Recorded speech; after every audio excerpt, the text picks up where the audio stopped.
ਰੋਜ਼ਾਨਾ ਲੋਕਨਾਦ ਟੀਵੀ ਦੇਖ ਰਹੇ ਹੋ ਤੁਸੀਂ ਤੇ ਮੈਂ ਹਾਂ ਸੁਖਵਿੰਦਰ ਸਿੰਘ ਸਿੱਧੂ। ਪ੍ਰੋਗਰਾਮ ਦੇ ਵਿੱਚ ਗੱਲਬਾਤ ਕਰਾਂਗੇ ਕੁਝ ਵੱਡੀਆਂ ਤੇ ਕੁਝ ਅਹਿਮ ਖਬਰਾਂ ਤੇ ਸਭ ਤੋਂ ਪਹਿਲਾਂ ਗੱਲਬਾਤ ਕਰਾਂਗੇ ਪ੍ਰਧਾਨ ਮੰਤਰੀ ਮੋਦੀ ਦੀ। ਪ੍ਰਧਾਨ ਮੰਤਰੀ ਮੋਦੀ ਇੱਕ ਵਾਰ ਫਿਰ ਤੋਂ ਕਿਸਾਨ ਅੰਦੋਲਨ ਅਤੇ ਬਣਾਏ ਗਏ ਨਵੇਂ 3 ਖੇਤੀ ਕਾਨੂੰਨਾਂ ਤੇ ਬੋਲੇ ਨੇ। ਕੀ ਕੁਝ ਉਹਨਾਂ ਨੇ ਕਿਹਾ ਉਹਦੇ ਬਾਰੇ ਗੱਲਬਾਤ ਕਰਾਂਗੇ ਤੇ ਨਾਲ ਹੀ ਗੱਲਬਾਤ ਕਰਾਂਗੇ ਕਿ ਪੰਜਾਬ ਸਰਕਾਰ ਦੇ ਵੱਲੋਂ ਜਿਹੜੇ ਖੇਤੀ ਕਾਨੂੰਨ ਬਣਾਏ ਗਏ ਸੀ, ਖਾਸ ਤੌਰ ਤੇ ਕੰਟਰੈਕਟ ਫਾਰਮਿੰਗ ਜਿਹੜਾ ਐਕਟ ਬਣਾਇਆ ਗਿਆ ਸੀ ਉਸ ਨੂੰ ਹੁਣ ਪੰਜਾਬ ਸਰਕਾਰ ਰੱਦ ਕਰਨ ਬਾਰੇ ਸੋਚ ਰਹੀ ਹੈ। ਪੰਜਾਬ ਕਾਂਗਰਸ ਦੇ ਪ੍ਰਧਾਨ ਸੁਨੀਲ ਜਾਖੜ ਦਾ ਵੱਡਾ ਬਿਆਨ ਆਇਆ। ਕੀ ਕਾਰਨ ਹੈ ਇਸ ਪਿੱਛੇ, ਇਹਦੇ ਤੇ ਗੱਲਬਾਤ ਕਰਾਂਗੇ ਤੇ ਨਾਲ ਹੀ ਨਾਲ ਗੱਲਬਾਤ ਕਰਾਂਗੇ ਕਿ ਪੰਜਾਬੀ ਯੂਨੀਵਰਸਿਟੀ ਪਟਿਆਲਾ ਜਿਹੜੀ ਹੈਗੀ ਆ ਉਹ ਹੁਣ ਆਪਣੇ 16 ਕੋਰਸ ਬੰਦ ਕਰ ਰਹੀ ਹੈ। ਕੀ ਕਾਰਨ ਹੈ ਇਹਨਾਂ ਪਿੱਛੇ, ਇਹਦੇ ਤੇ ਗੱਲਬਾਤ ਕਰਾਂਗੇ ਤੇ ਨਾਲ ਹੀ ਗੱਲਬਾਤ ਕਰਾਂਗੇ ਕਿ ਜਿਹੜੇ ਸਿੰਗਰ ਹੈਗੇ ਆ, ਚਾਹੇ ਉਹ ਹਰਿਆਣੇ ਦੇ ਹੋਣ ਚਾਹੇ ਉਹ ਪੰਜਾਬ ਦੇ ਹੋਣ, ਜਿਹੜੇ ਕਿਸਾਨ ਅੰਦੋਲਨ ਦੀ ਗੱਲ ਕਰ ਰਹੇ ਨੇ, ਕਿਸਾਨਾਂ ਦੇ ਸਮਰਥਨ ਦੇ ਵਿੱਚ ਆ ਰਹੇ ਨੇ, ਉਹਨਾਂ ਤੇ ਪਰਚੇ ਵੀ ਦਰਜ ਕੀਤੇ ਜਾ ਰਹੇ ਨੇ ਤੇ ਉਹਨਾਂ ਦੇ ਗਾਣੇ ਵੀ YouTube ਦੇ ਉੱਪਰੋਂ ਡਿਲੀਟ ਕੀਤੇ ਜਾ ਰਹੇ ਨੇ। ਇਹਨਾਂ ਪੂਰੀਆਂ ਖਬਰਾਂ ਦੇ ਉੱਪਰ ਵਿਚਾਰ ਚਰਚਾ ਕਰਾਂਗੇ ਤੇ ਵਿਚਾਰ ਚਰਚਾ ਲਈ ਮੇਰੇ ਨਾਲ ਮੌਜੂਦ ਰਹਿਣਗੇ ਡਾਕਟਰ ਭੀਮਿੰਦਰ ਸਿੰਘ। ਸਭ ਤੋਂ ਪਹਿਲਾਂ ਉਹਨਾਂ ਦਾ ਸਵਾਗਤ ਕਰ ਲੈਂਦੇ ਹਾਂ। ਡਾਕਟਰ ਸਾਹਿਬ ਸਵਾਗਤ ਹੈ ਰੋਜ਼ਾਨਾ ਲੋਕਨਾਦ ਟੀਵੀ। ਸੁਖਵਿੰਦਰ ਜੀ ਬਹੁਤ-ਬਹੁਤ ਸ਼ੁਕਰੀਆ, ਮਿਹਰਬਾਨੀ, ਧੰਨਵਾਦ। ਸਰ ਸਭ ਤੋਂ ਪਹਿਲਾਂ ਗੱਲਬਾਤ ਕਰਾਂਗੇ ਆਪਾਂ ਪ੍ਰਧਾਨ ਮੰਤਰੀ ਮੋਦੀ ਦੀ। ਇੱਕ ਵਾਰ ਫਿਰ ਤੋਂ ਕਿਸਾਨ ਅੰਦੋਲਨ ਤੇ ਨਵੇਂ ਬਣਾਏ ਗਏ ਖੇਤੀ ਕਾਨੂੰਨਾਂ ਤੇ ਬੋਲੇ ਨੇ। ਇੱਕ ਵਾਰ ਫਿਰ ਉਹੀ ਤਕਰੀਰਾਂ ਨੇ, ਜਾਨੀ ਸਾਫ਼ ਇੱਕ ਵਾਰ ਫਿਰ ਤੋਂ ਕਰ ਦਿੱਤਾ ਹੈ ਕਿ ਲੰਬੇ ਸਮੇਂ ਤੋਂ ਚਾਹੇ ਅੰਦੋਲਨ ਚੱਲ ਰਿਹਾ ਹੈ, ਕਿਸਾਨ ਭਾਲਿਆਂ ਇਹ ਗੱਲ ਸੋਚ ਰਹੇ ਹੋਣ ਕਿ ਅਸੀਂ ਜਿੱਤ ਦੇ ਕਰੀਬ ਹਾਂ, ਪਰ ਕੇਂਦਰ ਸਰਕਾਰ ਪਿੱਛੇ ਹਟਣ ਨੂੰ ਤਿਆਰ ਨਹੀਂ ਹੈ। ਸੁਖਵਿੰਦਰ ਜੀ ਤੁਸੀਂ ਵੇਖ ਰਹੇ ਹੋ ਕਿ ਲਗਾਤਾਰ ਮੋਦੀ ਸਾਹਿਬ ਦੇ ਬਿਆਨ ਇਸ ਤਰ੍ਹਾਂ ਦੇ ਆ ਰਹੇ ਨੇ ਔਰ ਇਕੱਲੇ ਮੋਦੀ ਸਾਹਿਬ ਦੇ ਨਹੀਂ, ਮੈਨੂੰ ਲੱਗਦਾ ਕਿ ਜਿੰਨੀ ਇਹਨਾਂ ਦੀ ਮਿਨਿਸਟਰੀ ਹੈ, ਕੋਟਰੀ ਹੈ ਮੋਦੀ ਸਾਹਿਬ ਦੀ, ਉਹ ਲਗਾਤਾਰ ਇਹ ਬਿਆਨ ਦੇ ਰਹੀ ਹੈ ਕਿ ਅਸੀਂ ਜਿਹੜੇ ਹੈਗੇ ਆ ਇਹ ਕਾਨੂੰਨ ਰੱਦ ਨਹੀਂ ਕਰਾਂਗੇ ਔਰ ਕਿਸਾਨ ਜਿਹੜੇ ਨੇ ਉਹ ਕਿਸੇ ਦੇ ਭੜਕਾ ਦੇ ਵਿੱਚ ਆ ਕੇ ਜਾਂ ਵਿਰੋਧੀ ਪਾਰਟੀਆਂ ਦੇ ਕਾਰਨ ਜਿਹੜਾ ਹੈਗਾ ਇੱਦਾਂ ਦੇ ਸੰਘਰਸ਼ ਕਰ ਰਹੇ ਨੇ। ਮੈਨੂੰ ਲੱਗਦਾ ਹੈ ਕਿ ਮੋਦੀ ਸਾਹਿਬ ਇਸ ਸੰਘਰਸ਼ ਦੀ ਜਿਹੜੀ ਨੇਚਰ ਹੈ, ਪ੍ਰਕਿਰਤੀ ਹੈ, ਉਹਨੂੰ ਸਮਝਣ ਦੇ ਵਿੱਚ ਕਿਤੇ ਨਾ ਕਿਤੇ ਟਪਲਾ ਖਾ ਰਹੇ ਨੇ। ਉਹਦਾ ਕਾਰਨ ਇਹ ਹੈ ਕਿ ਇਹ ਜਿਹੜਾ ਸੰਘਰਸ਼ ਹੈ, ਕਿਸੇ ਵੇਲੇ ਨੂੰ ਕਿਹਾ ਗਿਆ ਕਿ ਇਹ ਨਕਸਲਾਈਟਾਂ ਦੁਆਰਾ, ਖਾਲਿਸਤਾਨੀਆਂ ਦੁਆਰਾ ਹੋਂਦ ਵਿੱਚ ਆਇਆ। ਉਸ ਤੋਂ ਬਾਅਦ ਕਿਹਾ ਗਿਆ ਕਿ ਪੰਜਾਬ ਇਹਨੂੰ, ਕਿਉਂਕਿ ਇੱਥੇ ਕਾਂਗਰਸ ਦੀ ਸਰਕਾਰ ਹੈ, ਉਹ ਇਹ ਸਾਰਾ ਕੁਝ ਕਰਵਾ ਰਹੀ ਹੈ। ਫਿਰ ਇਹ ਕਿਹਾ ਗਿਆ ਕਿ ਇਹ ਤਾਂ ਪੰਜਾਬ ਤੇ ਹਰਿਆਣਾ ਇਕੱਠੇ ਹੋ ਗਏ, ਹੁਣ ਬਾਕੀ ਸਾਰੇ ਜਿਹੜੇ ਨੇ ਉਹ ਚੁੱਪ ਨੇ ਹਜੇ। ਇਸ ਤਰ੍ਹਾਂ ਤੋਮਰ ਜੀ ਦਾ ਬਿਆਨ ਆਇਆ ਸੀ ਪਿਛਲੇ ਦਿਨਾਂ 'ਚ, ਉਹਨਾਂ ਨੇ ਕਿਹਾ ਕਿ ਇਹ ਤਾਂ ਸਿਰਫ ਪੰਜਾਬ ਦੇ ਲੋਕ ਹੀ ਨੇ ਜਿਹੜੇ ਪੰਜਾਬ ਦੇ ਕਿਸਾਨ ਨੇ ਬੈਠੇ ਨੇ। ਪਰ ਆਪਾਂ ਇਹ ਦੇਖ ਰਹੇ ਹਾਂ ਕਿ ਲਗਾਤਾਰ ਇਹ ਜਿਹੜਾ ਸੰਘਰਸ਼ ਹੈ ਇਹ ਵੱਖ-ਵੱਖ ਸਟੇਟਾਂ ਦੇ ਵਿੱਚ ਜਾ ਰਿਹਾ।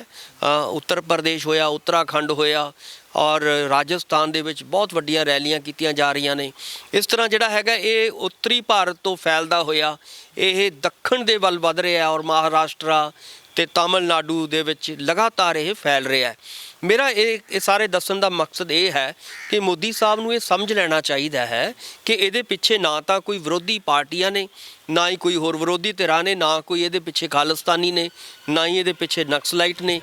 ਇਹਦੇ ਪਿੱਛੇ ਸਿਰਫ ਤੇ ਸਿਰਫ ਕਿਸਾਨ ਨੇ। ਬਿਲਕੁਲ ਡਾਕਟਰ ਸਾਹਿਬ, ਇੱਥੇ ਇਹ ਵੀ ਗੱਲ ਹੈ ਕਿ ਮੋਦੀ ਸਾਹਿਬ ਨੂੰ ਇਹ ਵੀ ਸਮਝ ਜਾਣਾ ਚਾਹੀਦਾ ਹੈ ਕਿ ਅਸੀਂ ਗੱਲ ਸਿਰਫ ਵਿਰੋਧੀ ਪਾਰਟੀਆਂ ਦੀ ਕਰ ਰਹੇ ਹਾਂ। ਵਿਰੋਧੀ ਪਾਰਟੀਆਂ ਦੇ ਸਿਰ ਤੇ ਇਹ ਭਾਂਡਾ ਭੰਨਣ ਦੀ ਕੋਸ਼ਿਸ਼ ਹੈ, ਪਰ ਉਹਨਾਂ ਨੂੰ ਇਹ ਵੀ ਦੇਖ ਲੈਣਾ ਚਾਹੀਦਾ ਹੈ ਕਿ ਉਹਨਾਂ ਦੀਆਂ ਵੀ ਕੁਝ ਜਿਹੜੀਆਂ ਜਥੇਬੰਦੀਆਂ ਸੀਗੀਆਂ ਉਹਨਾਂ ਦੇ ਨਾਲ, ਚਾਹੇ ਉਹ ਕੋਈ ਵੀ ਹੋਣ, ਚਾਹੇ ਉਹ ਨਾਲ ਲੱਗਦੀਆਂ ਪਾਰਟੀਆਂ ਹੋਣ, ਚਾਹੇ ਭਾਈਵਾਲ ਹੋਣ, ਜਿਸ ਤਰੀਕੇ ਦੇ ਨਾਲ ਪੰਜਾਬ ਦੇ ਵਿੱਚ ਅਕਾਲੀ ਦਲ ਛੱਡ ਗਿਆ, ਉਹਨਾਂ ਨੂੰ ਇਸੇ ਮਾਮਲੇ ਤੇ ਸੋਚਣ ਦੀ ਲੋੜ ਹੈ ਕਿ ਸਾਨੂੰ ਸਾਡੇ ਆਪਣੇ ਵੀ ਛੱਡ ਰਹੇ ਨੇ। RSS ਦੇ ਲੋਕ ਵੀ ਕਿਸਾਨਾਂ ਦੇ ਸਮਰਥਨ ਦੇ ਵਿੱਚ ਆਏ ਰਹੇ ਨੇ, ਤਾਂ ਨਾਲ ਦੀ ਨਾਲ BJP ਦੇ ਵੱਡੇ ਲੀਡਰ ਜਿਹੜੇ ਹੈਗੇ ਆ ਉਹ ਵੀ ਕਿਤੇ ਨਾ ਕਿਤੇ ਕਿਸਾਨਾਂ ਦੇ ਹੱਕ ਦੇ ਵਿੱਚ ਕੋਈ ਨਾ ਕੋਈ ਬਿਆਨ ਦੇ ਹੀ ਦਿੰਦੇ ਨੇ। ਉਹਨਾਂ ਵੱਲ ਵੀ ਧਿਆਨ ਦੇਣ ਦੀ ਲੋੜ ਹੈ ਮੋਦੀ ਸਰਕਾਰ ਨੂੰ। ਦੇਖੋ, ਮੈਂ ਇਹ ਵੀ ਗੱਲ ਕਹਾਂਗਾ ਕਿ ਮੋਦੀ ਸਾਹਿਬ ਨੂੰ ਇਹ ਸਮਝਣਾ ਚਾਹੀਦਾ ਹੈ ਕਿ ਜੇ RSS ਇਹ ਗੱਲ ਕਹਿ ਰਹੀ ਹੈ ਕਿ ਕਿਸਾਨਾਂ ਦੀ ਗੱਲ ਸੁਣਨੀ ਚਾਹੀਦੀ ਹੈ, ਜੇ ਉਹਦੇ ਆਪਣੇ ਲੀਡਰ BJP ਦੇ ਕਹਿ ਰਹੇ ਨੇ ਕਿ ਸਾਨੂੰ ਕਿਸਾਨਾਂ ਦੇ ਨਾਲ ਜਿਹੜੀ ਹੈਗੀ ਹੈ ਗੱਲਬਾਤ ਕਰਨੀ ਚਾਹੀਦੀ ਹੈ ਔਰ ਉਹਨਾਂ ਦੀਆਂ ਸਮੱਸਿਆਵਾਂ ਦਾ ਹੱਲ ਕਰਨਾ ਚਾਹੀਦਾ ਹੈ, ਜਾਂ ਇਸੇ ਤਰ੍ਹਾਂ ਜਿਹੜੀਆਂ ਮੋਦੀ ਸਰਕਾਰ ਦੇ ਨਾਲ ਜੁੜੀਆਂ ਹੋਈਆਂ ਦੂਜੀਆਂ ਭਾਈਵਾਲ ਪਾਰਟੀਆਂ ਨੇ ਉਹ ਲਗਾਤਾਰ ਇਹ ਗੱਲ ਉਠਾ ਰਹੀਆਂ ਨੇ ਕਿ ਸਾਨੂੰ ਕਿਸਾਨਾਂ ਦੇ ਨਾਲ ਹਮਦਰਦੀ ਨਾਲ ਪੇਸ਼ ਆਉਣਾ ਚਾਹੀਦਾ ਹੈ, ਤਾਂ ਲਾਜ਼ਮੀ ਤੌਰ 'ਤੇ ਇੱਥੋਂ ਤੱਕ ਕਿ ਮੈਂ ਇਹ ਕਹਿਣਾ ਕਿ ਕੱਲਾ ਹਿੰਦੁਸਤਾਨ ਨਹੀਂ, ਪੂਰੀ ਵਿਦੇਸ਼ਾਂ ਦੇ ਵਿੱਚੋਂ, ਜਿਵੇਂ ਤੁਸੀਂ ਜ਼ਿਕਰ ਕੀਤਾ ਸੀਗਾ ਕਿ ਵਿਦੇਸ਼ਾਂ ਦੇ ਵਿੱਚੋਂ ਚਾਹੇ ਪੱਤਰਕਾਰ ਹੋਣ, ਚਾਹੇ ਉਹ ਸਿੰਗਰ ਹੋਣ, ਚਾਹੇ ਕਲਾਕਾਰ ਹੋਣ, ਚਾਹੇ ਉੱਥੋਂ ਦੇ ਲੀਡਰ ਹੋਣ ਜਾਂ ਹੋਰ ਮਹਾਨ ਹਸਤੀਆਂ ਹੋਣ, ਉਹ ਵੀ ਲਗਾਤਾਰ ਇਹ ਕਹਿ ਰਹੀਆਂ ਨੇ ਮੋਦੀ ਸਰਕਾਰ ਨੂੰ ਕਿ ਭਾਈ ਤੁਸੀਂ ਕਿਸਾਨਾਂ ਦੇ ਇਸ ਸ਼ਾਂਤਮਈ ਸੰਘਰਸ਼ ਜਿਹੜਾ ਹੈਗਾ ਉਹਨਾਂ ਦੀ ਗੱਲਬਾਤ ਸੁਣੋ, ਉਹਨਾਂ ਨੂੰ ਹਮਦਰਦੀ ਦੇ ਨਾਲ ਵਿਚਾਰ ਕਰੋ। ਸੋ ਜੇ ਮੋਦੀ ਸਾਹਿਬ ਦੇ ਉੱਤੇ ਉਹਨਾਂ ਸਾਰੀਆਂ ਗੱਲਾਂ ਦਾ ਕੋਈ ਅਸਰ ਨਹੀਂ ਹੋ ਰਿਹਾ ਤਾਂ ਮੈਨੂੰ ਲੱਗਦਾ ਕਿ ਇਹ ਬੋਲੀ ਤੇ ਜਿਹੜੀ ਹੈਗੀ ਹੈ ਅੰਨੀ ਬੋਲੀ ਸਰਕਾਰ ਨੂੰ ਜਿਹੜਾ ਹੈਗਾ ਜਗਾਉਣ ਦੇ ਲਈ ਹੋਰ ਸਾਨੂੰ ਕਿੰਨੀਆਂ ਕੁ ਸ਼ਹੀਦੀਆਂ ਕਿਸਾਨਾਂ ਨੂੰ ਪਾਉਣੀਆਂ ਪੈਣਗੀਆਂ, ਇਹ ਗੱਲ ਮਾਇਨੇ ਰੱਖਦੀ ਹੈ। ਸੋ ਕਹਿਣ ਦਾ ਮਤਲਬ ਇਹ ਹੈ ਕਿ ਲਗਾਤਾਰ ਕਿਸਾਨ ਸੜਕਾਂ ਤੇ ਨੇ ਔਰ ਠੰਡ ਦਾ ਦੌਰ ਜਿਹੜਾ ਹੈਗਾ ਬੀਤ ਰਿਹਾ ਹੈ ਔਰ ਲਗਾਤਾਰ ਮੈਨੂੰ ਲੱਗਦਾ ਕਿ 200 ਦੇ ਕਰੀਬ ਸਾਡੇ ਕਿਸਾਨ ਸ਼ਹੀਦ, 200 ਤੋਂ 250 ਦੇ ਉੱਪਰ ਜਿਹੜੇ ਨੇ ਕਿਸਾਨ ਸਾਡੇ ਸ਼ਹੀਦ ਹੋ ਚੁੱਕੇ ਨੇ। ਹੋਰ ਕਿੰਨੇ ਕੁ ਸ਼ਹੀਦੀਆਂ ਮਤਲਬ ਚਾਹੁੰਦੇ ਨੇ ਮੋਦੀ ਸਾਹਿਬ ਨੂੰ, ਇਹ ਗੱਲ ਜਿਹੜੀ ਹੈਗੀ ਹੈ ਇਹ ਸੋਚਣੀ ਚਾਹੀਦੀ ਹੈ ਔਰ ਉਹਨਾਂ ਨੂੰ ਆਪਣੀ ਅੜੀ ਛੱਡ ਕੇ, ਆਪਣੀ ਜਿਹੜੀ ਹੰਕਾਰ ਛੱਡ ਕੇ, ਮੈਨੂੰ ਲੱਗਦਾ ਕਿ ਲੋਕਾਂ ਦੇ ਸਾਹਮਣੇ ਔਰ ਸਾਡਾ ਜਿਹੜਾ ਹੈਗਾ ਅੰਨਦਾਤਾ ਕਿਸਾਨ ਹੈ ਉਹਨਾਂ ਦੇ ਸਾਹਮਣੇ ਇਦਾਂ ਦੀਆਂ ਜਿਹੜੀਆਂ ਅੜੀਆਂ ਨੇ ਉਹ ਬਹੁਤੀਆਂ ਨਹੀਂ ਚੱਲਣਗੀਆਂ। ਹੁਣ ਆਉਣ ਵਾਲੇ ਸਮੇਂ ਦੇ ਵਿੱਚ ਜਿਉਂ-ਜਿਉਂ ਇਹ ਹੋਰ ਫੈਲੇਗਾ ਔਰ ਮੋਦੀ ਸਰਕਾਰ ਨੂੰ ਜਾਂ ਬੀਜੇਪੀ ਨੂੰ ਇਹਦੇ ਝਟਕੇ ਜਿਹੜੇ ਨੇ ਲੱਗਣੇ ਸ਼ੁਰੂ ਹੋ ਜਾਣਗੇ। ਉਦੋਂ ਬਾਅਦ ਹੋ ਸਕਦਾ ਹੈ ਕਿ ਢਾਲੇ ਹੋ ਜਾਣ, ਕਿਉਂਕਿ ਜਿਵੇਂ ਹੁਣ ਆਪਾਂ ਇੱਕ ਕਹਾਵਤ ਹੈ ਕਿ ਰੱਬ ਜਿਹੜਾ ਹੈਗਾ ਨਾ ਘਸੁੰਨ ਮਾਰਦਾ ਨਾ ਲੱਤ ਮਾਰਦਾ, ਰੱਬ ਜਦੋਂ ਵੀ ਹੈ ਉਹ ਮੱਤ ਮਾਰਦਾ ਔਰ ਇਸ ਵੇਲੇ ਮੋਦੀ ਸਾਹਿਬ ਦੀ ਮੱਤ ਵੱਜ ਚੁੱਕੀ ਹੈ ਔਰ ਉਹ ਹੰਕਾਰ ਦੇ ਵਿੱਚ, ਸੱਤਾ ਦਾ ਇੰਨਾ ਹੰਕਾਰ ਹੈ ਉਹਨਾਂ ਨੂੰ, ਉਹਦੇ ਵਿੱਚ ਅੰਨੇ ਹੋ ਚੁੱਕੇ ਨੇ। ਸੋ ਇਦਾਂ ਦੇ ਬਿਆਨ ਦੇ ਰਹੇ ਨੇ। ਉਹਨਾਂ ਨੂੰ ਇਹ ਅੜੀ ਜਿਹੜੀ ਹੈਗੀ ਹੈ ਛੱਡ ਦੇਣੀ ਚਾਹੀਦੀ ਹੈ ਔਰ ਕਿਸਾਨਾਂ ਨਾਲ ਜਿਹੜਾ ਹੈਗਾ ਗੱਲਬਾਤ ਕਰਨੀ ਚਾਹੀਦੀ ਹੈ ਔਰ ਇਹ ਤਿੰਨੇ ਕਾਲੇ ਕਾਨੂੰਨ ਜਿਹੜੇ ਨੇ ਉਹ ਰੱਦ ਹੋਣੇ ਚਾਹੀਦੇ ਨੇ। ਤਾਂ ਮੋਦੀ ਸਰਕਾਰ ਨੂੰ ਚਾਹੀਦਾ ਹੈ ਕਾਨੂੰਨ ਰੱਦ ਕਰਨੇ ਚਾਹੀਦੇ ਆ, ਬਿਲਕੁਲ ਮੰਗ ਵੀ, ਕਿਉਂਕਿ ਲਗਾਤਾਰ ਇਹੀ ਚੱਲ ਰਹੀ ਹੈ। ਤਾਂ ਹੁਣ ਪੰਜਾਬ ਸਰਕਾਰ ਜੋ ਥੋੜੀ ਪਿੱਛੇ ਹਟਣ ਨੂੰ ਤਿਆਰ ਹੋਈ ਹੈ। ਆਪਾਂ ਯਾਦ ਹੈ ਕਿ ਪਿਛਲੇ ਦਿਨੀ ਲੋਕ ਸਭਾ ਦੇ ਵਿੱਚ ਖੜ ਕੇ ਜਿਹੜੇ ਖੇਤੀਬਾੜੀ ਮੰਤਰੀ ਨਰਿੰਦਰ ਤੋਮਰ ਹੈਗੇ, ਉਹਨਾਂ ਨੇ ਮਿਹਣਾ ਮਾਰਿਆ ਸੀ ਪੰਜਾਬ ਸਰਕਾਰ ਨੂੰ ਕਿ ਜਿਹੜਾ ਤੁਹਾਡਾ ਕੰਟਰੈਕਟ ਫਾਰਮ ਐਕਟ ਹੈ ਉਹਦੇ ਵਿੱਚ ਤੁਸੀਂ ਇਹ ਗੱਲ ਤਜਵੀਜ਼ ਰੱਖੀ ਹੈ ਕਿ ਜੇਕਰ ਕਿਸਾਨ ਆਪਣੀ ਕਹੀ ਗੱਲ ਤੋਂ ਪਿੱਛੇ ਹਟਦੇ ਨੇ ਤਾਂ ਸਜ਼ਾ ਦਾ ਪ੍ਰਾਵਧਾਨ ਹੈ। ਸਾਡੇ ਐਕਟ ਦੇ ਵਿੱਚ ਇਦਾਂ ਦਾ ਕੁਝ ਨਹੀਂ ਹੈ। ਸਾਡੇ ਐਕਟ ਦੇ ਵਿੱਚ ਇਹ ਗੱਲ ਹੈ ਕਿ ਕਿਸਾਨ ਜਦੋਂ ਮਰਜ਼ੀ ਆਪਣਾ ਕੰਟਰੈਕਟ ਤੋੜ ਸਕਦੇ ਆ। ਤਾਂ ਹੁਣ ਸੁਨੀਲ ਜਾਖੜ ਦਾ ਵੱਡਾ ਬਿਆਨ ਹੈ, ਉਹਨਾਂ ਦੇ ਵੱਲੋਂ ਇਹ ਗੱਲ ਕਹੀ ਗਈ ਹੈ, ਨਾਲ ਹੀ ਨਾਲ ਉਹਨਾਂ ਦੇ ਵੱਲੋਂ ਸਪਸ਼ਟੀਕਰਨ ਵੀ ਦਿੱਤਾ ਗਿਆ ਕਿ ਇਹ ਜਿਹੜਾ ਐਕਟ ਬਣਿਆ ਸੀਗਾ ਇਹ 2013 ਦੇ ਵਿੱਚ ਜਿਹੜਾ ਇਹ ਬਣਿਆ ਸੀ ਤੇ ਉਦੋਂ ਅਕਾਲੀ ਭਾਜਪਾ ਦੀ ਹੀ ਸਰਕਾਰ ਸੀ। ਤਾਂ ਹੁਣ ਅਸੀਂ ਸੋਚ ਰਹੇ ਹਾਂ ਕਿ ਅਸੀਂ ਇਸ ਕਾਨੂੰਨ ਨੂੰ ਰੱਦ ਕਰ ਦਈਏ। ਕਿਵੇਂ ਦੇਖਦੇ ਹੋ ਕਿ ਸਰਕਾਰ ਜਿਹੜੀ ਪੰਜਾਬ ਸਰਕਾਰ ਹੈ ਉਹ ਕਾਨੂੰਨ ਜਿਹੜੀ ਕੰਟਰੈਕਟ ਫਾਰਮਿੰਗ ਐਕਟ ਹੈ ਉਹਨੂੰ ਰੱਦ ਕਰਨ ਵਾਲੇ ਪਾਸੇ ਨੂੰ ਤੁਰਨ ਨੂੰ ਤਿਆਰ ਹੋਈ ਹੈ? ਸੁਖਵਿੰਦਰ ਜੀ, ਕਿਉਂਕਿ ਪੰਜਾਬ ਜਿਹੜਾ ਹੈਗਾ ਨਾ ਉਹ ਬੁਨਿਆਦੀ ਤੌਰ ਤੇ ਖੇਤੀ ਪ੍ਰਧਾਨ ਸੂਬਾ ਆਪਾਂ ਸਾਰੇ ਜਾਣਦੇ ਹਾਂ ਔਰ ਤੁਸੀਂ ਪਿਛਲੇ ਸਾਲਾਂ ਦੇ ਅੰਕੜੇ ਦੇਖੇ ਹੋਣਗੇ, ਖਾਸ ਤੌਰ ਤੇ 1970 ਤੋਂ ਬਾਅਦ ਜਿਹੜੇ ਕਿਸਾਨਾਂ ਦੀ ਖੁਦਕੁਸ਼ੀਆਂ ਹੋ ਰਹੀਆਂ ਨੇ ਉਹ ਲਗਾਤਾਰ ਵੱਧ ਰਹੀਆਂ ਨੇ। ਅੱਜ ਵੀ ਜੇ ਆਪਾਂ ਅੰਕੜੇ ਕੱਢੀਏ ਤਾਂ ਲਗਭਗ 3 ਕਿਸਾਨ ਜਿਹੜੇ ਨੇ ਜਾਂ ਖੇਤ ਮਜ਼ਦੂਰ ਜਿਹੜੇ ਨੇ ਉਹ ਹਰ ਰੋਜ਼ ਖੁਦਕੁਸ਼ੀ ਕਰ ਰਹੇ ਨੇ, ਐਵਰੇਜ ਜਿਹੜੀ ਹੈਗੀ ਹੈ। ਔਰ ਇਹਦਾ ਕਾਰਨ ਇਹੀ ਹੈ ਕਿ ਕਿਉਂਕਿ ਇੱਥੇ ਪੰਜਾਬ ਦੇ ਵਿੱਚ ਜਾਂ ਤਾਂ ਕਾਂਗਰਸ ਦਾ ਬੋਲਬਾਲਾ ਰਿਹਾ, ਉਹਨਾਂ ਦਾ ਰਾਜ ਸੱਤਾ ਰਹੀ ਹੈ, ਜਾਂ ਫਿਰ ਅਕਾਲੀ ਭਾਜਪਾ ਦੀ ਰਹੀ ਹੈ ਔਰ ਇਹ ਦੋਵੇਂ ਪਾਰਟੀਆਂ ਇੱਕ ਦੂਜੇ ਦੇ ਉੱਤੇ ਜਿਹੜੀ ਹੈਗੀ ਹੈ ਇਹ ਸਿੱਟਦੀਆਂ ਨੇ ਕਿ ਉਹਨਾਂ ਨੇ ਫਲਾਣੇ ਨੇ ਕਾਨੂੰਨ ਪਾਸ ਕਰਤੇ, ਜਦੋਂ ਕਿ ਆਪ ਕਸੂਰਵਾਰ ਦੋਨੇ ਹੀ ਨੇ। ਤੁਸੀਂ ਦੇਖੋਗੇ ਕਿ ਚਾਹੇ ਉਹ ਅਕਾਲੀ ਦਲ ਹੋਵੇ ਚਾਹੇ ਕਾਂਗਰਸ ਹੋਵੇ, ਉਹਨਾਂ ਨੇ ਕਿਸਾਨ ਮਾਰੂ ਜਿਹੜੀਆਂ ਨੇ ਨੀਤੀਆਂ ਉਹ ਲਾਗੂ ਕੀਤੀਆਂ ਨੇ। ਤੁਹਾਨੂੰ ਯਾਦ ਹੋਏਗਾ ਸੁਖਵਿੰਦਰ ਜੀ ਕਿ ਜਦੋਂ ਕੈਪਟਨ ਸਾਹਿਬ ਸੱਤਾ ਵਿੱਚ ਆਉਣ ਵਾਲੇ ਸੀਗੇ ਤਾਂ ਉਹਨਾਂ ਨੇ ਬਕਾਇਦਾ ਤੌਰ ਤੇ ਕਿਹਾ ਸੀਗਾ ਕਿ ਮੈਂ ਕਿਸਾਨਾਂ ਦਾ ਹਰ ਤਰ੍ਹਾਂ ਦਾ ਕਰਜ਼ਾ ਮਾਫ ਕਰੂੰਗਾ। ਉਹਦੇ ਵਿੱਚ ਬਕਾਇਦਾ ਤੌਰ ਤੇ ਉਹਨਾਂ ਨੇ ਕਿਹਾ ਚਾਹੇ ਆੜ੍ਹਤੀਆਂ ਦਾ ਕਰਜ਼ਾ ਹੋਵੇ, ਚਾਹੇ ਬੈਂਕਾਂ ਦਾ ਕਰਜ਼ਾ ਹੋਵੇ, ਚਾਹੇ ਕਿਸੇ ਹੋਰ ਦਾ ਕਰਜ਼ਾ ਹੋਵੇ, ਮੈਂ 100% ਉਹਨਾਂ ਦਾ ਕਰਜ਼ਾ ਮਾਫ ਕਰਾਂਗਾ। ਇਹ ਬਕਾਇਦਾ ਤੌਰ ਤੇ ਉਹਨਾਂ ਦੇ ਬਿਆਨ ਅੱਜ ਵੀ ਵਾਇਰਲ ਹੁੰਦੇ ਆ ਔਰ ਹੋਇਆ ਕਿ ਸਿਰਫ 4 ਜਾਂ 5% ਉਹਨਾਂ ਨੇ ਕਰਜ਼ਾ ਮਾਫ ਕੀਤਾ ਔਰ ਬਾਕੀ ਜਿਹੜਾ 95% ਕਰਜ਼ਾ ਹੈ ਹਜੇ ਵੀ ਕਿਸਾਨ ਦੇ ਉੱਤੇ ਖੜਾ ਹੈ। ਜੇ ਮੈਂ ਇਹ ਕਹਿਣਾ ਚਾਹੁੰਦਾ ਕਿ ਜੇ ਕਾਂਗਰਸ ਸਰਕਾਰ ਹਮਦਰਦੀ ਰੱਖਦੀ ਹੈ ਕਿਸਾਨਾਂ ਦੇ ਨਾਲ ਤਾਂ ਇਹ ਵੇਲਾ ਹੈ ਕਿ ਉਹ ਕਿਸਾਨਾਂ ਦਾ ਜਿਹੜਾ 100% ਦਾ ਜਿਹੜਾ ਕਰਜ਼ਾ ਹੈ ਉਹ ਮਾਫੀ ਹੋਵੇ ਔਰ ਉਹਨਾਂ ਦੇ ਜਿਹੜਾ ਖੁਦਕੁਸ਼ੀਆਂ ਦਾ ਜਿਹੜੇ ਲਗਾਤਾਰ ਕਰ ਰਹੇ ਨੇ ਕਰਜ਼ੇ ਕਰਕੇ, ਉਹ ਖੁਦਕੁਸ਼ੀਆਂ ਘਟ ਸਕਦੀਆਂ ਨੇ ਉਹਦੇ ਨਾਲ।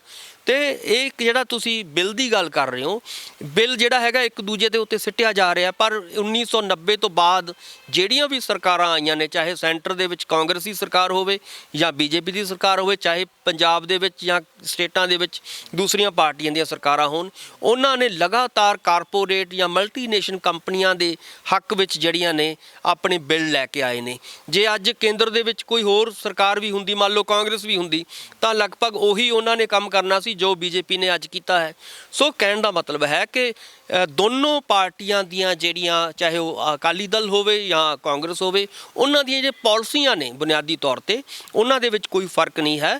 ਅੱਜ ਜੇ ਉਹ ਕਹਿ ਰਹੇ ਨੇ ਕਿ ਅਸੀਂ ਇਹ ਲਿਆਂਦਾ ਸੀਗਾ ਜਾਂ ਫਲਾਣੇ ਅਕਾਲੀਆਂ ਨੇ ਲਿਆਂਦਾ, ਤਾਂ ਮੈਨੂੰ ਲੱਗਦਾ ਹੈ ਕਿ ਜੇ ਉਹ ਅੱਜ ਇਸ ਚੀਜ਼ ਨੂੰ ਗਲਤੀ ਮੰਨ ਰਹੇ ਨੇ ਕਿ ਗਲਤ ਹੋਇਆ, ਤਾਂ ਇਹਨੂੰ ਜਿੰਨੇ ਵੀ ਕਿਸਾਨਾਂ ਦੇ ਵਿਰੁੱਧ ਇੱਦਾਂ ਦੇ ਕਾਨੂੰਨ ਬਣਾਏ ਗਏ ਨੇ ਅੰਦਰ ਖਾਤੇ, ਉਹ ਜਿਹੜੇ ਨੇ ਰੱਦ ਹੋਣੇ ਚਾਹੀਦੇ ਨੇ।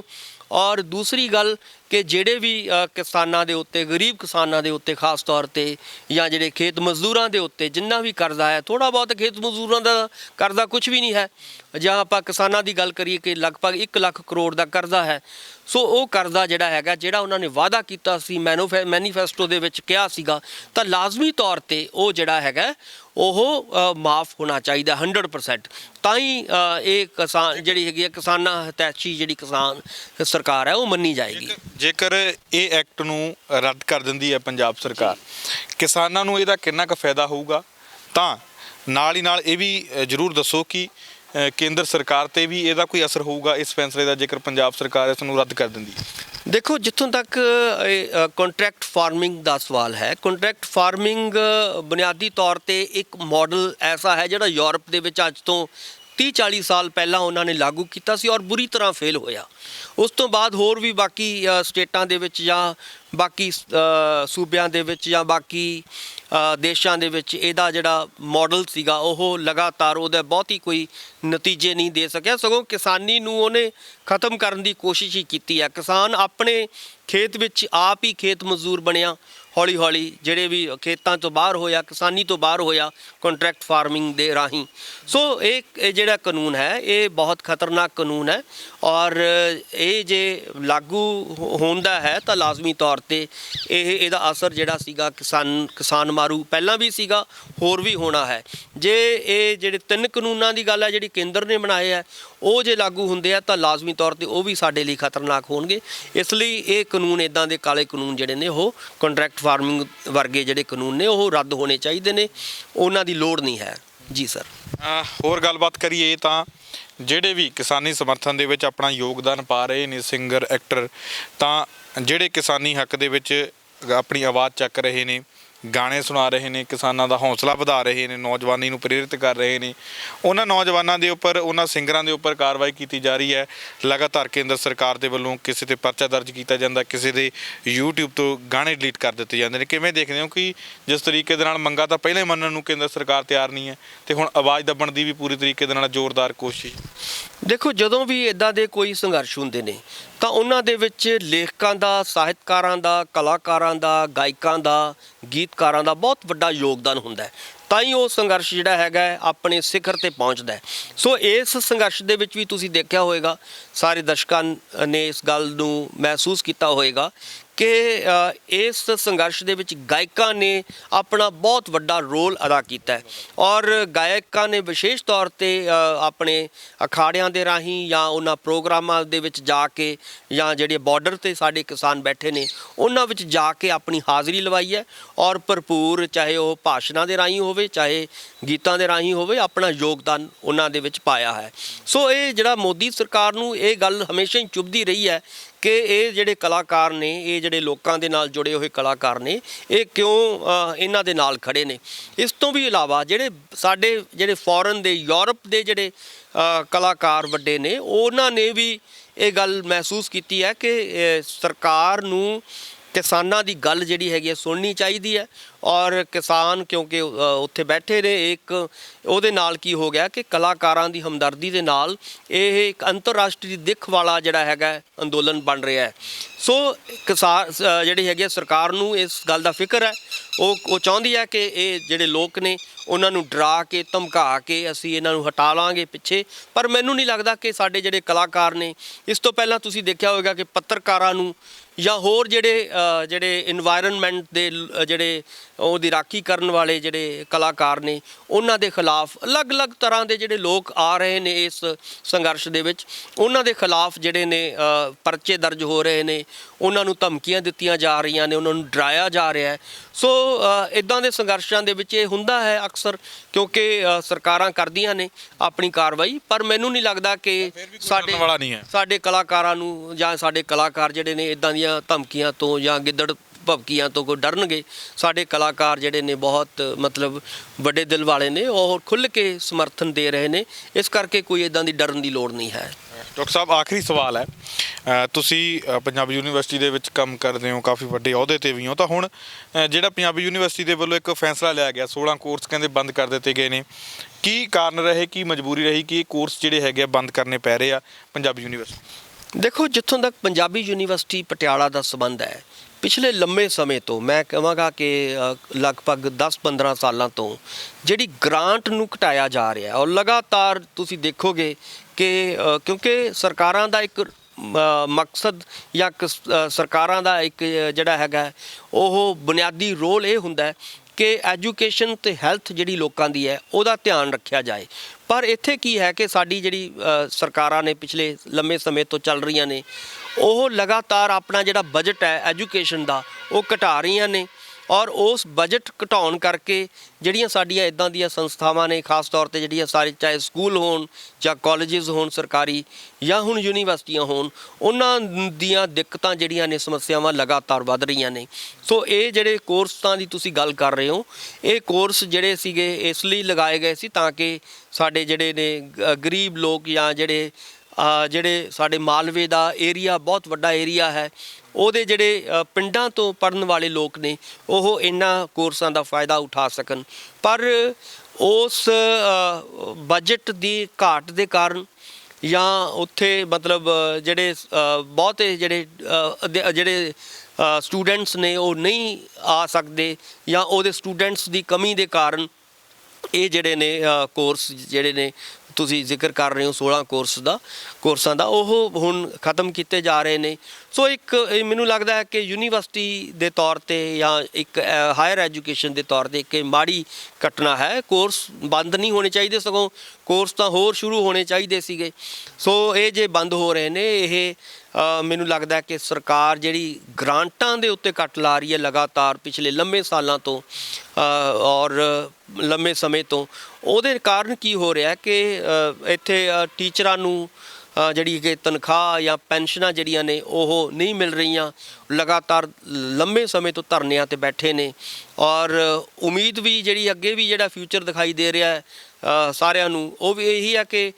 ਜਿਹੜਾ ਹੈਗਾ ਬਜਟ ਲਗਾਤਾਰ ਘਟਾ ਕੇ ਇਸ ਨੂੰ ਮਤਲਬ ਪ੍ਰਾਈਵੇਟ ਹੱਥਾਂ 'ਚ ਦੇਣ ਦੀ ਜਿਹੜੀ ਕੋਸ਼ਿਸ਼ ਕੀਤੀ ਜਾ ਰਹੀ ਹੈ। ਉਸ ਕਰਕੇ ਹਜੇ ਤੱਕ ਤੁਸੀਂ ਦੇਖਿਆ ਹੋਵੇਗਾ ਕਿ 3 ਮਹੀਨੇ ਲਗਭਗ ਹੋਣ ਵਾਲੇ ਨੇ, ਹਜੇ ਤੱਕ ਕੋਈ ਨਵਾਂ VC ਜਿਹੜਾ ਹੈਗਾ ਪ੍ਰੋਪਰ ਜਿਹੜਾ ਵਾਈਸ ਚਾਂਸਲਰ ਚਾਹੀਦਾ ਹੁੰਦਾ ਯੂਨੀਵਰਸਿਟੀ ਨੂੰ, ਉਹ ਨਹੀਂ ਲਗਾਇਆ ਜਾ ਰਿਹਾ। ਸੋ ਐਡਹੌਕਿਜ਼ਮ ਦੇ ਨਾਲ ਜਿਹੜਾ ਹੈਗਾ ਉਹ ਆਪਣਾ ਕੰਮ ਜਿਹੜਾ ਹੈਗਾ ਸਾਰਿਆ ਜਾ ਰਿਹਾ। ਇਸ ਕਰਕੇ ਇਹ ਸਾਡੀ ਮਾਲਵੇ ਦੇ ਲਈ ਔਰ ਸਾਡੇ ਆਮ ਲੋਕਾਂ ਦੇ ਲਈ ਇਹ ਇੱਕ ਮਤਲਬ ਬਹੁਤ ਘਾਟਾ ਹੈ ਕਿ ਉਹਨਾਂ ਦੇ ਜਿਹੜੇ ਕੋਰਸ 16 ਨੇ ਉਹ ਬੰਦ ਹੋ ਰਹੇ ਨੇ, ਔਰ ਕਿਤੇ ਤਾਂ ਨਵੇਂ ਕੋਰਸ ਸ਼ੁਰੂ ਕਰਨੇ ਚਾਹੀਦੇ ਸੀਗੇ। ਹੁਣ ਜਿਹੜੇ ਪੁਰਾਣੇ ਕੋਰਸ ਵੀ ਬੰਦ ਕਰਨਾ, ਇਹ ਮੈਨੂੰ ਲੱਗਦਾ ਕਿ ਸਰਕਾਰਾਂ ਦੀ ਨਲਾਇਕੀ ਦਾ ਹੀ ਇੱਕ ਸਿੱਟਾ ਹੈ। ਉਹਦੇ ਕਰਕੇ ਜਿਹੜਾ ਹੈਗਾ, ਕਿਉਂਕਿ ਸਰਕਾਰਾਂ ਦਾ ਕੋਈ ਧਿਆਨ ਜਿਹੜਾ ਹੈਗਾ ਐਜੂਕੇਸ਼ਨ, ਹਾਇਰ ਐਜੂਕੇਸ਼ਨ ਤਾਂ ਵਿਸ਼ੇਸ਼ ਤੌਰ 'ਤੇ ਨਹੀਂ ਹੈ, ਜਿਹਦੇ ਕਰਕੇ ਇੱਦਾਂ ਦੀ ਜਿਹੜੀ ਖਾਸ ਯੂਨੀਵਰਸਿਟੀ ਹੈ, ਬਹੁਤ ਮੈਨੂੰ ਲੱਗਦਾ ਹਿੰਦੁਸਤਾਨ ਦੀ ਇੱਕ ਵਾਹਿਦ ਇੱਕ ਐਸੀ ਯੂਨੀਵਰਸਿਟੀ ਹੈ ਜਿਹੜੀ ਭਾਸ਼ਾ ਦੇ ਨਾਂ ਦੇ ਉੱਤੇ ਬਣੀ ਹੈ, ਪੰਜਾਬੀ ਭਾਸ਼ਾ ਦੇ ਨਾਂ 'ਤੇ, ਸਾਡੀ ਪੰਜਾਬੀ ਬੋਲੀ ਦੇ ਨਾਂ 'ਤੇ ਬਣੀ ਹੈ। ਉਸ ਭਾਸ਼ਾ ਦੇ ਨਾਂ 'ਤੇ ਬਣੀ ਬੋਲੀ ਨੂੰ ਫੰਡ ਨਾ ਦੇ ਕੇ ਉਹਦਾ ਫੰਡ ਨਾ ਵਧਾ ਕੇ ਮਤਲਬ ਇਸ ਯੂਨੀਵਰਸਿਟੀ ਨੂੰ ਖਤਮ ਕਰਨ ਵੱਲ ਜਿਹੜੇ ਨੇ ਇਹ ਵਧਣ ਦਾ ਇੱਕ ਜਿਹੜਾ ਜ਼ਰੀਆ ਬਣਿਆ ਹੋਇਆ ਇਸ ਵੇਲੇ। ਸੋ ਪੰਜਾਬੀਆਂ ਨੂੰ ਇਸ ਗੱਲ ਤੋਂ ਸੁਚੇਤ ਹੋਣ ਦੀ ਲੋੜ ਹੈ ਜੀ। ਗੱਲਬਾਤ ਕਰਨ ਲਈ ਧੰਨਵਾਦ। ਬਹੁਤ ਬਹੁਤ ਸ਼ੁਕਰੀਆ। ਮੈਂ ਫਿਰ ਕਿਸਾਨੀ ਸੰਘਰਸ਼ ਬਾਰੇ ਅਖੀਰ ਦੇ ਵਿੱਚ ਆਪਣੀ ਗੱਲ ਇਹੀ ਕਹਾਂਗਾ ਕਿ ਕਿਉਂਕਿ ਹੁਣ ਜਿਹੜਾ ਹੈਗਾ ਬਾਕੀ ਜਿਹੜੀਆਂ ਸਟੇਟਸ ਨੇ ਉਹ ਬਹੁਤ ਤੇਜ਼ੀ ਦੇ ਨਾਲ ਇਸ ਸੰਘਰਸ਼ ਦੇ ਵਿੱਚ ਜੁੜ ਰਹੀਆਂ ਨੇ। ਬਹੁਤ ਸਾਰੇ ਕਿਸਾਨ ਜਿਹੜੇ ਨੇ ਬਾਕੀ ਸਟੇਟਾਂ ਦੇ ਆ ਰਹੇ ਨੇ। ਸੋ ਇਸ ਕਰਕੇ ਅੱਜ ਪੰਜਾਬੀਆਂ ਦਾ ਇੱਕ ਮੁਕੱਦਸ ਫਰਜ਼ ਬਣਦਾ ਹੈ ਕਿ ਆਪਾਂ ਵੀ ਸਾਰੇ ਇਸ ਸੰਘਰਸ਼ ਨੂੰ ਹੋਰ ਅੱਗੇ ਸਿਰੇ ਤੱਕ ਲੈ ਕੇ ਜਾਣ ਦੀ, ਜਿੰਨੀ ਦੇਰ ਇਹ ਕਾਲੇ ਕਾਨੂੰਨ ਰੱਦ ਨਹੀਂ ਹੁੰਦੇ ਉਨੀ ਦੇਰ ਆਪਾਂ ਵਾਹ ਲੱਗਦੀ ਆਪਣੀ ਜਿਹੜੀ ਹੈਗੀ ਹੈ ਇਸ ਸੰਘਰਸ਼ਾਂ 'ਚ ਸ਼ਾਮਲ ਹੋਈਏ ਔਰ ਇਸ ਜਿੱਤ ਕੇ ਵਾਪਸ ਆਈਏ। ਬਹੁਤ ਬਹੁਤ ਧੰਨਵਾਦ। ਤਾਂ ਇਹ ਸਨ ਡਾਕਟਰ ਭੀਮਿੰਦਰ ਸਿੰਘ ਜੀ, ਜਿਨ੍ਹਾਂ ਦੇ ਵੱਲੋਂ ਕੁਝ ਵੱਡੀਆਂ ਅਹਿਮ ਖਬਰਾਂ ਦੇ ਉੱਪਰ ਸਾਡੇ ਨਾਲ ਵਿਚਾਰ ਚਰਚਾ ਕੀਤੀ ਗਈ ਹੈ। ਉਮੀਦ ਕਰਦੇ ਹਾਂ ਕਿ ਡਾਕਟਰ ਸਾਹਿਬ ਦੇ ਵੱਲੋਂ ਰੱਖੇ ਗਏ ਵਿਚਾਰ ਤੁਹਾਨੂੰ ਜ਼ਰੂਰ ਪਸੰਦ ਆਏ ਹੋਣਗੇ। ਫਿਲਹਾਲ ਲਈ ਮੈਨੂੰ ਦਿਓ ਇਜਾਜ਼ਤ। ਦੁਬਾਰਾ ਫਿਰ ਮਿਲਾਂਗੇ ਇਸੇ ਪ੍ਰੋਗਰਾਮ ਦੇ ਵਿੱਚ ਕੁਝ ਵੱਡੀਆਂ ਤੇ ਨਵੀਆਂ ਖਬਰਾਂ ਦੇ ਨਾਲ। ਧੰਨਵਾਦ।